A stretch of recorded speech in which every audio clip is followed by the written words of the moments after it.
Another question I want to answer from Martin is buckwheat okay? Is buckwheat acceptable? Is it gluten-free? Technically, buckwheat is not a grain. It's called a pseudo-grain. The problem with buckwheat is some of the proteins in buckwheat look close enough like gluten that people who are actually truly gluten sensitive can react to buckwheat. But one of the other big problems with buckwheat is it's produced in facilities where other grains are being produced, and so that risk of cross-contamination is very high. As a matter of fact, there was a study published, I want to say it was about almost 10 years ago, where they were pulling product off the shelf that was inherently supposed to be gluten-free, things like buckwheat, and what they found is 41% of those processed foods actually did have enough gluten in them to create a problem for someone with gluten sensitivity. So I don't recommend it for a number of reasons, but those are some of the bigger ones. Okay, what do you recommend dosage daily per billion of a multi-flora probiotic?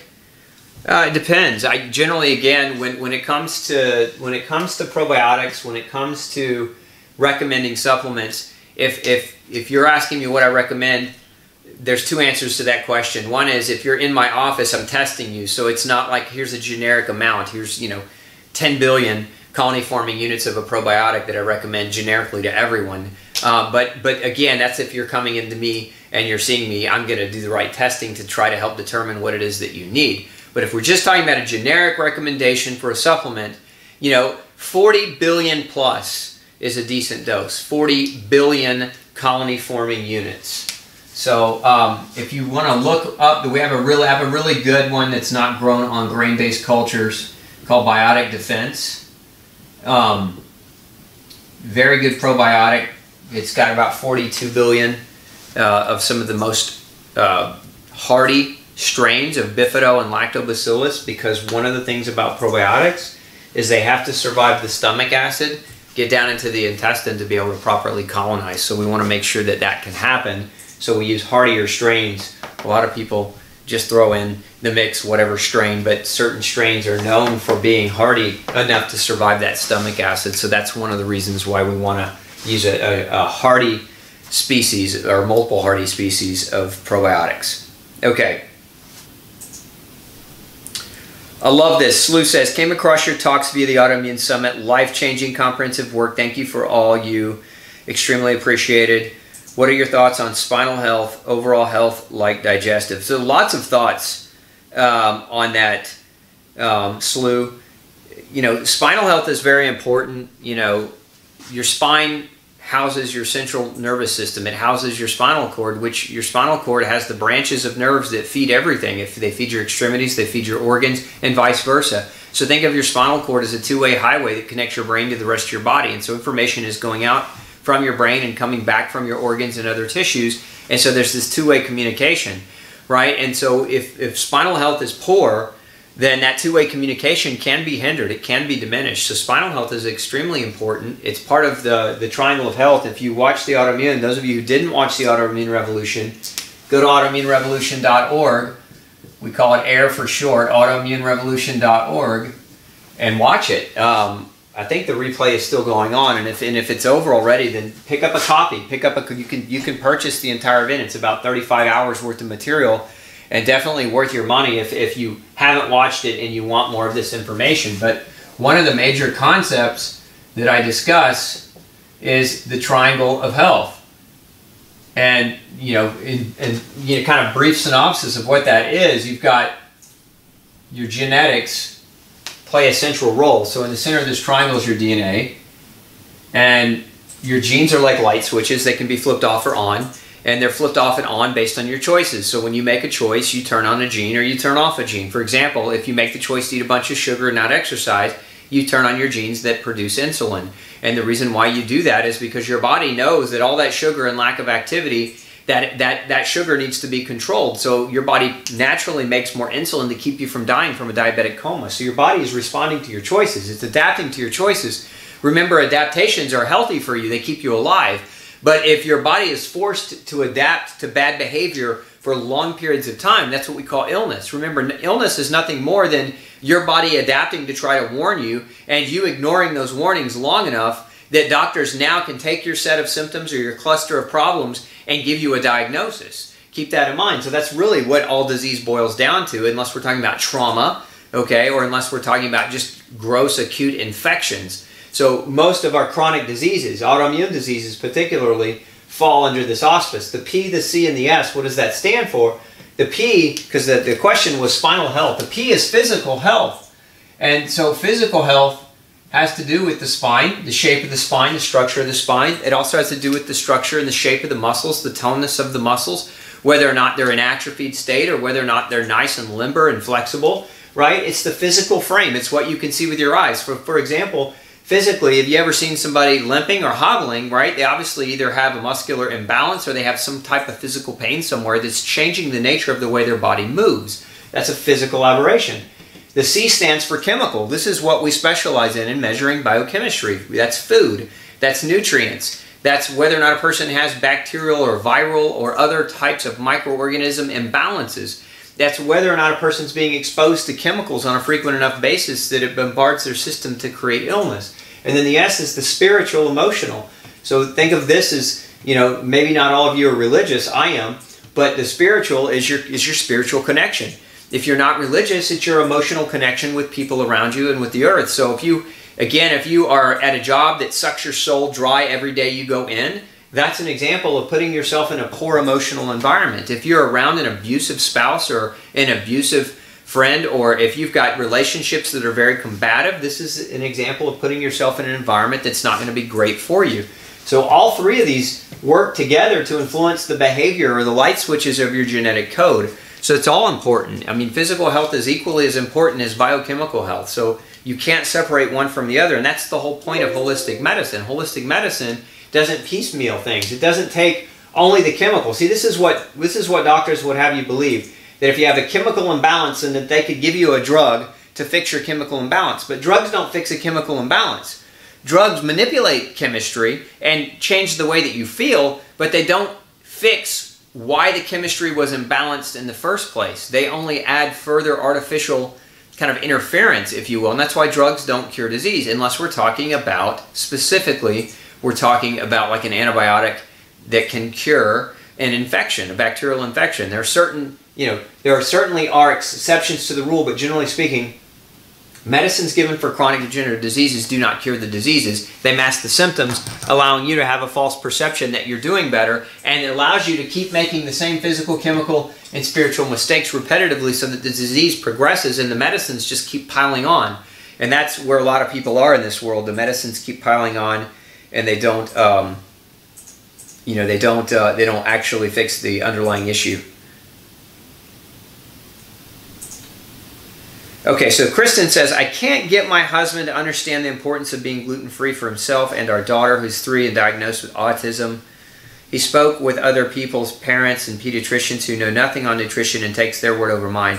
It's a tough scenario, Kristen. What I would recommend, that you do is, first of all, friends aren't qualified to answer that kind of question. And I could argue that sometimes pediatricians aren't, because pediatricians don't take nutritional training. I mean, a lot of their nutritional training was provided by Nestle and Similac, the formula, Ross and Abbott Laboratories, those formulas that where if you look at baby formulas, the #1 ingredient is corn sugar, genetically modified corn, sugar, and soy oil. Like, that's not nutrition. That's not healthy. So you want to if you want to really get an answer as to whether, because autism doesn't mean that you need to be gluten-free. Let's be clear. There are lots of different reasons a person can develop autism. Gluten-free diets can be helpful for somebody with autism, but genetic testing is what you want to make sure that you get done, because without the right testing, you're not going to get 2 people with differing opinions to agree on a massive diet change, because again, if we're talking about your husband's idea of healthy and your idea of healthy, they may be 2 different things. His expectations of health may be very different than yours, and it sounds like that's the case. And so you have to come to terms with each other in a loving, respectful way. And in my opinion, the way that you do that is you test your daughter to see whether or not she has a gluten issue, and then you can both come together with an actual result and say, okay, look, this diet may not be right for everyone with autism. I can agree some pediatricians are right in that front. But in the case of our daughter, we tested her, and if that test result is positive, now you can have some type of black and white that helps guide you in helping you and your husband see eye to eye on making that dietary shift or change. Very few people will want to make this kind of change based on what we call a subjective measurement, meaning I think it's the right thing to do. A lot of people go gluten-free and feel better, especially kids with autism, but again, that's subjective. That's more observational, subjective. It's not unique, it's not specific, it's not about your daughter's unique chemistry. It's about other people's experiences, other people's expectations. And look, at the end of the day, it's very, very hard to get two people seeing eye to eye if you don't have black and white data that helps you reach to that conclusion. Okay. Let's see here.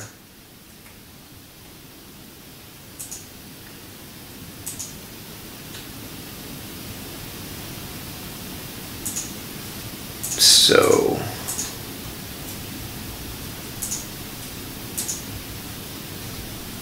sorry folks, I'm trying to get to your questions. Sometimes technology is awesome, but my phone just froze up on me.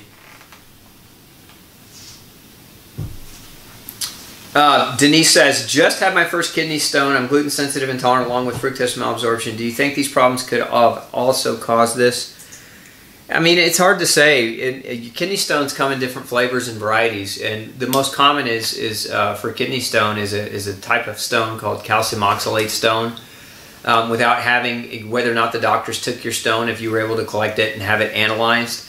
But in my experience, a calcium oxalate is most commonly caused as a result of vitamin D deficiency, and so not necessarily caused by gluten per se. Not necessarily caused by fructose malabsorption per se, but generally speaking, vitamin D, if you don't have enough vitamin D, understand vitamin D, a lot of people talk about vitamin D today, but very few people know what it actually does. One of vitamin D's functions is it tells the intestine, so we're looking at the intestine, it helps the intestine absorb calcium. So if your vitamin D levels are low, then you don't absorb calcium in your intestines very well. And what then happens to that, when you're not getting enough calcium in, that sends a message back up to your brain, and it tells your brain to release something called parathyroid hormone.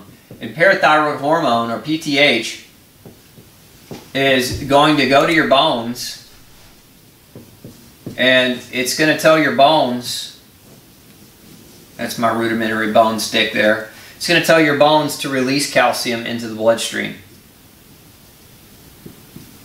And that's because so understand that this mechanism is that because if calcium becomes too low, if your calcium in your bloodstream becomes too low, that can actually be life-threatening. It can cause arrhythmias, and it can kill you. So your body has this really unique way of turning on parathyroid hormone so that it will dump the calcium that's in your bone, that's been stored in your bone, into your bloodstream to prevent this from happening in the scenario where your vitamin D is so low that you haven't been absorbing calcium. So remember that this scenario leads to low calcium levels in the blood, which then signals the brain to release parathyroid hormone so that we can get the calcium from bone into the blood. And this is one of vitamin D's functions. So in my experience, we're talking about kidney stones. Now back to the original question, which is, well, why would that cause kidney stones? Because you get too much, you get increased calcium in the blood, and then the kidney has to filter that, and sometimes the kidney will precipitate calcium oxalate stones. And that is, for the vast majority of people that have kidney stones or recurring stone issues, this is a big part of the problem. So if that's any of you, and that was a great question by the way, if any of you suffering with vitamin D deficiency, if you haven't had your 25-OHD levels measured, let me rephrase that. Any of you not suffering with vitamin D deficiency, any of you suffering from kidney stones, need to have your 25-OHD test done. Ask your doctor to run it. It's a super easy blood test to run. It's not even one of those more advanced markers. It's a very common marker. And if your level is below 30, you got a problem with vitamin D. Your level, really, you're shooting for 50 to 100 would be ideal. And if you have autoimmune disease, 70 to 100 would be even more ideal in terms of your vitamin D levels. So again, you've got to have that measured if you've got a history of kidney stones to rule it out. Now, sometimes there are other esoteric types of kidney stones, but we'll save that for another day. Oh, I like this question.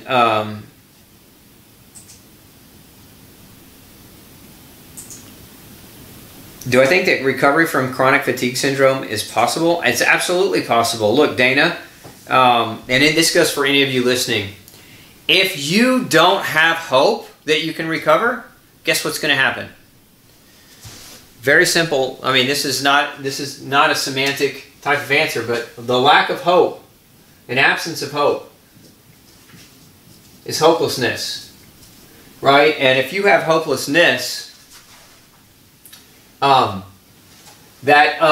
hopelessness means you're not ever going to get better. So you definitely need to have hope. Hope is one of the most critical things that you can have spiritually. That goes back to this, that triangle of health. If you have hope spiritually, then you can set yourself up for success emotionally, psychologically. It's the #1 ingredient. It's necessary to heal. And if you're hopeless, you've already lost that battle. You've already lost the war. So hope, very, very, very necessary in order to heal.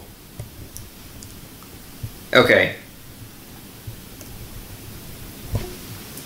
Mary says, I completely support genetic testing. However, insurance companies are now making it very difficult for people to get compensation for it or even get approved to do it. Here's the thing. Don't depend on your insurance company to be healthy. Your insurance company doesn't care whether you're healthy or not. They're gonna charge you every month regardless. Remember that insurance is not even really insurance. They're taking your money from you over a long enough period of time, hedging their bets, because they know that most people, are not going to cost that insurance company all of the money. There are going to be very few people, or a percentage of people, who are very, very sick and who expend a lot of money with their insurance, and they're going to mitigate their costs on those sick people. But they're panning that, or they're hedging their bet that the vast majority of people don't get so sick that they're an exorbitant cost from that insurance pooled money. Your insurance company is not looking out for you, is my bottom line, is what I want to say, and that you are the one who has to look out for you. So don't base or judge what you need to spend to be healthy. Look, insurance is also not going to pay for organic food. They're not going to pay for your gym membership. They're not going to do a lot of things that could make you healthier and save the money in the long run, and that's on your shoulders. So don't look for them to do appropriate lab testing either. My advice to anyone who's out there in the world, especially the chronic illness world, is get you a catastrophic policy. Pay the minimum requirement for insurance, because insurance is not looking out for you. Insurance isn't about you being healthy. Insurance is about, it's about if you come into a situation like a car accident, you fracture a bone, or you need a major surgery, that's where insurance can really pay off. But when we're talking about chronic disease management, look, insurance isn't going to do you any favors, because the things that insurance covers are basic blood work and medications. And medications don't cure disease. So if you're spending all of this money on insurance so that it can provide you with some type of help when you need it, but the help that it's providing doesn't really cure your disease and it doesn't work with your philosophy or your mentality, then why are you paying all that money into that insurance plan? Again, I know we're not talking about insurance tonight, but don't judge what you should afford or not afford based on whether or not insurance is going to cover it. Because insurance, again, they're not looking out for you. It's not in their best interest to necessarily look out for you, because they're already making plenty of money off of you. Monica says, what do I think of happy lights? Do they help with seasonal depression and vitamin D? They don't help with vitamin D. You need UV light to make vitamin D, but happy lights, also sometimes referred to as sun lamps, these lights don't produce a UV that helps you make vitamin D. What they produce is a type of light frequency that helps your eyes convert melatonin or produce melatonin. And remember, melatonin is a hormone that helps your brain. It's an antioxidant. It helps with your sleep. So very, very important. But I like happy lights if you live, especially if you live in a very northern climate where there's a lot of rain and there's very little sunshine. These types of lights are used very frequently in states like Washington and Oregon. They're used a lot in Alaska. They're used in other countries like Russia, where the daylight hours are minimal. Let's see. Mary says, how important is it to take the same vitamins every day, or can you take them every other day if they're very expensive? Well, first of all, Mary, you get what you pay for. And second of all, I don't recommend just taking massive quantities of vitamins without knowing whether or not you need them. Now, multivitamin is a little bit different. Multivitamin is very safe and very effective. And so, again, if you could clarify that, I'm not sure what you mean, because some people are like, they go buy all kinds of different things. They're buying CoQ10, they're buying, extra vitamin C, they're buying extra vitamin B complex, they're buying all different kinds of things and just taking massive doses of lots of different things. And I don't recommend doing things like that, not without justification. It's one of the things I like to see is I like to see lab testing in order to answer that question better.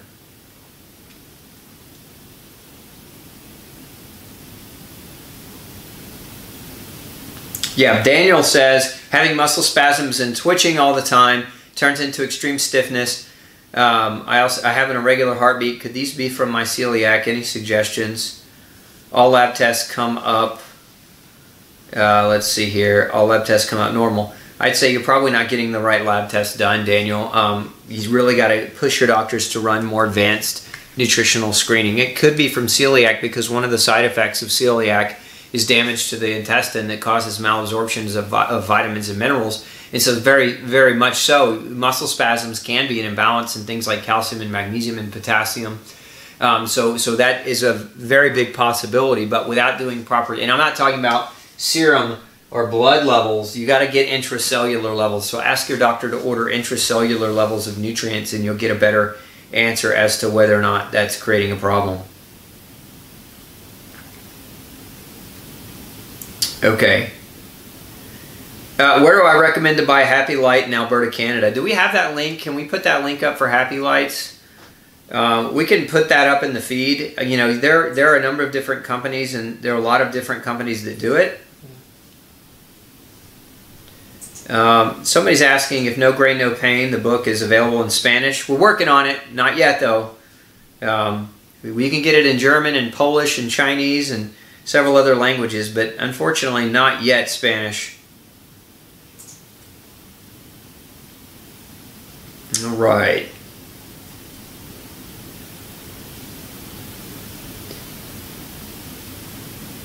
Somebody's asking, it looks like Vintage Various is asking how much vitamin D. Vitamin D depends on whether or not you're deficient. If you're very deficient vitamin D, if you're under that 30 mark, for most people, most adults, 120 plus pounds, it takes generally to get that corrected.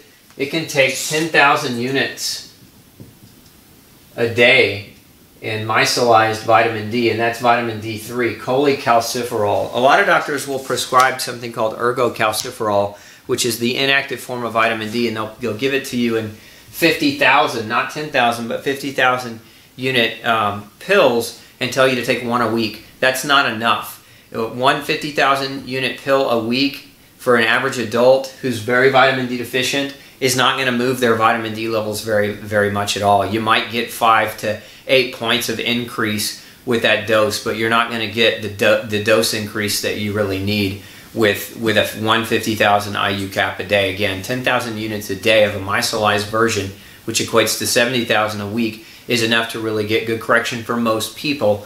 Again, the key though there is measuring and monitoring. You don't want to take high doses of vitamin D too long, and if you've got kidney disease, you certainly want to make sure you have a conversation with your doctor, because remember what vitamin D does. It helps you absorb calcium, and if you take too much and you're not monitoring it, you can raise your blood calcium levels too high, which can put a lot of pressure on your kidneys. So if you have pre-existing kidney disease, that can lead to some major problems. So again, if you're looking at high-dose vitamin D supplementation, really work with a doctor that's trained in nutrition to get you some solid testing and answers as far as what you need to do. Let's see here. I think I got those questions answered.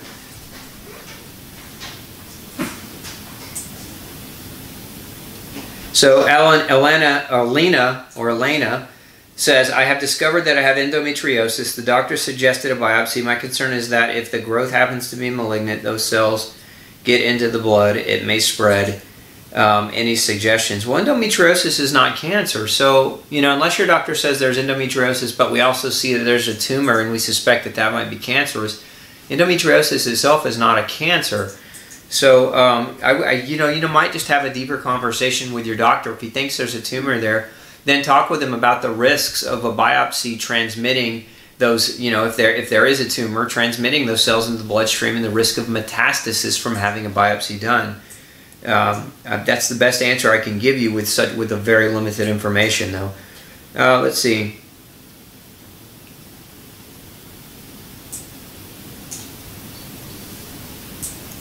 Brian says, my wife has celiac disease and now malabsorption. What can she do? We cannot find a doctor in my area that deals with that condition.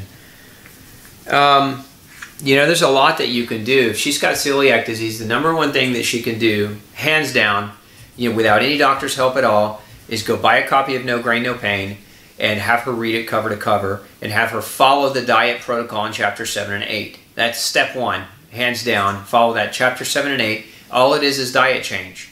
But a lot of times when celiacs get a diagnosis, they're told incorrectly what foods they should be avoiding. They're not told about some of the other kind of what we'll call them tricky or hidden sources of gluten. They're not told about GMO. They're not told about soy. They're not told about a number of the other things that we know that can exacerbate the celiac condition and prevent somebody from getting better.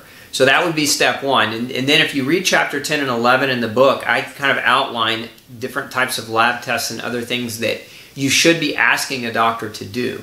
Now, if you can't find a doctor in your area and you're looking for somebody face-to-face, you can always go to glutenfreesociety.org and you can check out our Find a Doctor. I actually have postgraduate training for doctors, and so we have a number of doctors who have come through our program and have been certified to understand what gluten sensitivity and a true gluten-free diet actually means. And so you might be able to find a doctor in your area through that database that we have as well. Okay, looks like we got that link posted up for the sun lamp. So I can't remember who was asking about the link for the happy light, but that link has been posted up in the feed for you. So feel free to go check that out. Let's see here. So Jane says, so when I'm eating OPF, other people's food, do I go ahead and eat their food even if it's not organic? It's a choice that you have to make. Personally, I don't like to. Simply because I go through such effort and I go through such, well, we'll say such effort and detail orientation to not want to subject myself to that. But everybody's going to make a different decision. Somebody will say, well, you know, you can eat non-organic foods, but just don't eat the dirty dozen. You know, if it's a banana and you peel it, there's less pesticide on the inside than there is on the outside. So technically, you know, eating a non-organic banana should be okay. Like, that's what you'll hear. That's what you'll read about on the internet.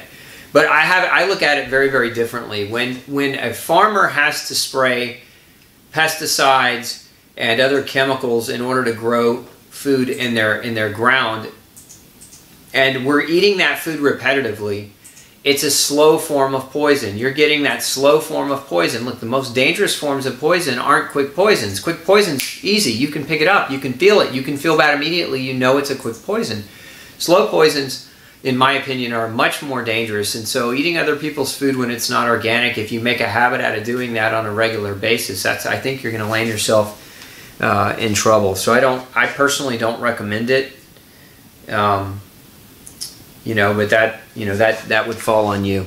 Okay, let's see here. So again, toxic food landmines for the holidays. We're talking about other people's food. Have that good conversation with them before you go visit them. Let them know, hey, you may be bringing some food that you're not trying to assault or insult them. Not that you would assault them.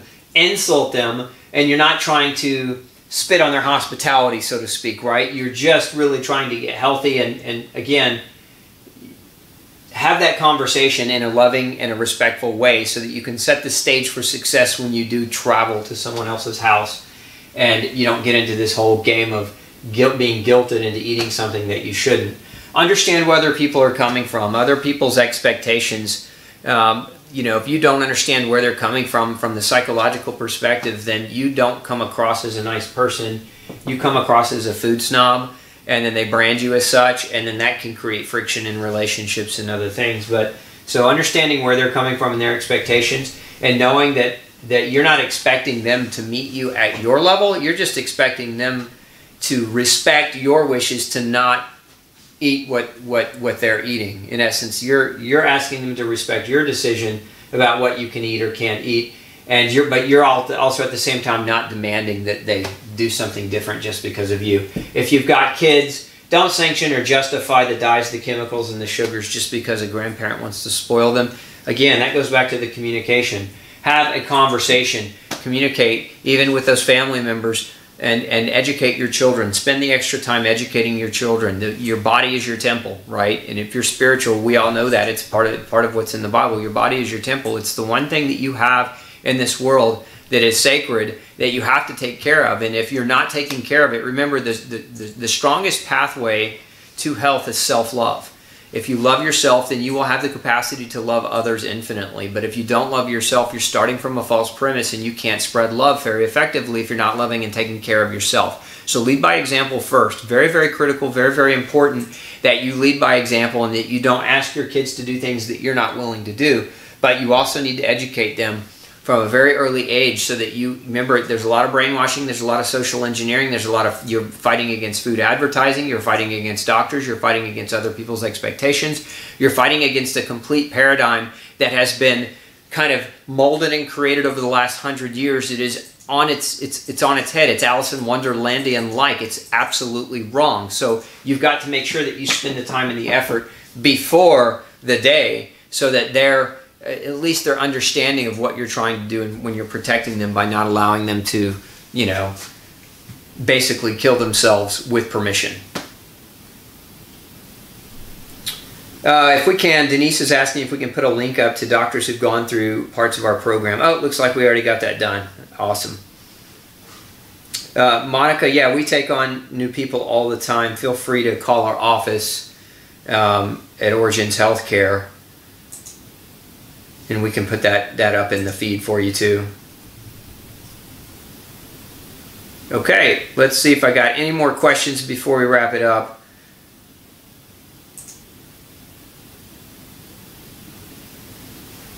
Oh, I like this last one. Crypto says, my teenage son tested negative on 2 celiac gene tests. What does that mean for his siblings? Are they still at risk? Look, celiac, you got to know more about genetic testing. Celiac genes are not the same thing as gluten-sensitive genes. You can have non-celiac gluten-sensitive genes. So if your other child was tested for celiac genes and was negative, it doesn't mean that there's not a non-celiac gluten-sensitive gene pattern there. Again, maybe we can put that feed up for genetic testing, where you can learn a little bit more information about genetic testing, because, you know, a lot of doctors will run celiac gene tests, and a lot of people will go to 23andMe and they'll get a genetic test done where there's some celiac genes that can be looked at on that test. But the reality is those are celiac genes, and there are more than just celiac genes. There's a subset of genes called non-celiac gluten-sensitive genes, and if you don't get those tested for, you could be non-celiac but still be gluten-sensitive, and that's where a lot of people are, is they don't have, you know, the doctor didn't diagnose them with celiac disease, but they've developed some other form of autoimmunity. I've seen non-celiac cases develop rheumatoid arthritis and lupus and scleroderma. I've seen them develop type 1 diabetes. I've seen them develop Hashimoto's thyroiditis. I've seen them develop diseases like polymyalgia and ankylosing spondylitis and psoriatic arthritis and eczema and psoriasis. So remember, there really, to date now, there are over 100 forms of autoimmune disease. Depending on who you're reading and what research you're reading, some say there's 90 different forms of autoimmune disease. But we know that gluten can cause autoimmune disease, and we know that many people with autoimmune disease are gluten sensitive, and they don't develop celiac disease, but they develop other forms of autoimmunity. And so again, if you have a celiac gene test done, it's not necessarily specific, okay, for non-celiac gluten sensitivity, which can also lead to other forms of autoimmunity. And that's kind of a general, you know, 2-minute summary of genetic testing. But go check that link out. You can learn a little bit more about gene testing and what's important and what it actually tells you. Okay, we are going to wrap it up. Make sure you mark your calendars. Every Monday night, 6 p.m., we're here for the Pick Dr. Osborne's Brain Show, minus holidays and minus vacation time, right? So every Monday night, 6 p.m., you can hit the subscription button. You can also hit the notification button down below, and that way you'll get instant notification when we go live. But generally, that's every 6 p.m. Central Standard Time, Monday through Friday, or every Monday, rather. And then also, make sure, if you haven't already, if you're not familiar, pick up your copy of No Grain, No Pain. You can get that at major bookstores. You can get it on Amazon. Go over to glutenfreesociety.org. If you're looking at the gluten-free diet and you really want to dial it in, sign up for our free gluten survival kit, and it's free. It doesn't cost you anything. So get your gluten-free survival kit just by signing up for our newsletter. We have the world's #1 gluten-free newsletter with over 1 million people, and so make sure you sign up for that, and we'll get you that information. You can also make sure you subscribe to our YouTube channel if you haven't already, and you can get there by youtube.com/glutenology, and you can subscribe there to make sure that you get access to the archives of our show. The Pick Dr. Osborne Brain Show is archived there on our YouTube channel. Hey, if you've got a functional medicine or health question that you'd like me to answer for you, make sure you send me an email, glutenology@gmail.com, and we'll do our best to create a video answer just for you. Have a great day.